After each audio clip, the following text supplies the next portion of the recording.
my name is Jacob, and this is my YouTube channel called LEGO Teen Super Instructor. And today, I'll be doing the second episode in the My Thoughts on Ninjago series, which will of course be about Season 1, Rise of the Snakes. And I know this video is coming out a little earlier than you guys expected, because in the last video I said that this video would come out next week, but I didn't really have anything to do today, so I decided just to have this video come out today. So, talking about my thoughts on Season 1, of course this season did come out in 2012, along with Season 2, and overall, I do like this season, but I do not think it's as good as the pilots. But going through the plot, the first episode isn't really, too good, but it is a good start to, like, a full season of the series. It is, of course, called Rise of the Snakes, I think is what the first episode is called. And overall, not really too much happens in the episode, but the Serpentine do show up for the first time. We get introduced to Lloyd Garmadon, the son of the evil Lord Garmadon from the pilots, and that's all pretty cool. And then we also learn about the prophecy of the Green Ninja. And then, I'm not really going to go into detail on every episode, but, throughout, some of the next episodes in the season, the ninjas start to learn how to use their golden weapons to kind of use their vehicles. And then Lloyd unlocks more Serpentine tribes.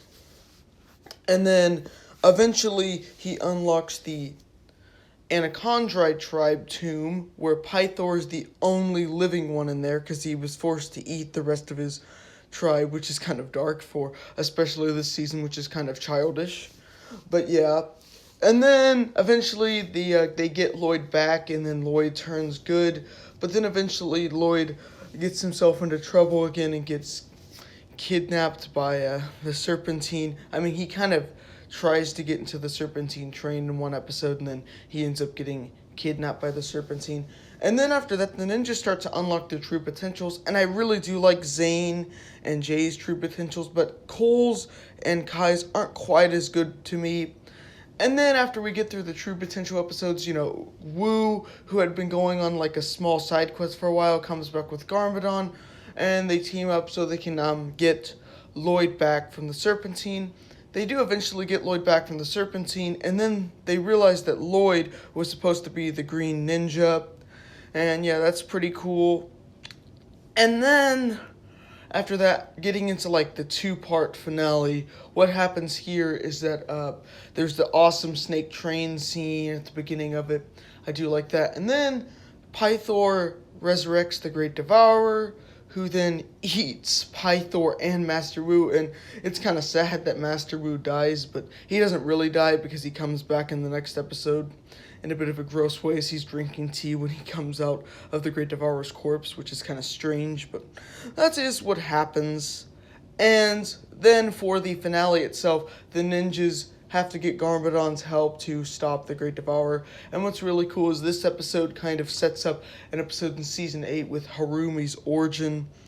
And just overall, that's everything I really have to say about Season 1. Of course, Wu comes back at the end of the season, and then we kind of set up Garmadon as the main villain for Season 2, or one of the main villains for Season 2.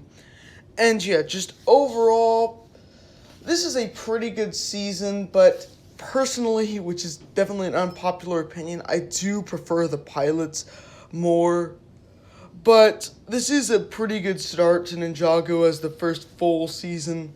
And yeah, just overall, I'm probably going to give this season a 8 out of 10. Thank you for watching. Click the link down below to check out more videos. Make sure to subscribe, like, and click the notification bell so you know when the next video comes out. And of course, at some point here, I will release my thoughts on Ninjago Episode 3, which will of course be about Season 2, Legacy of the Green Ninja.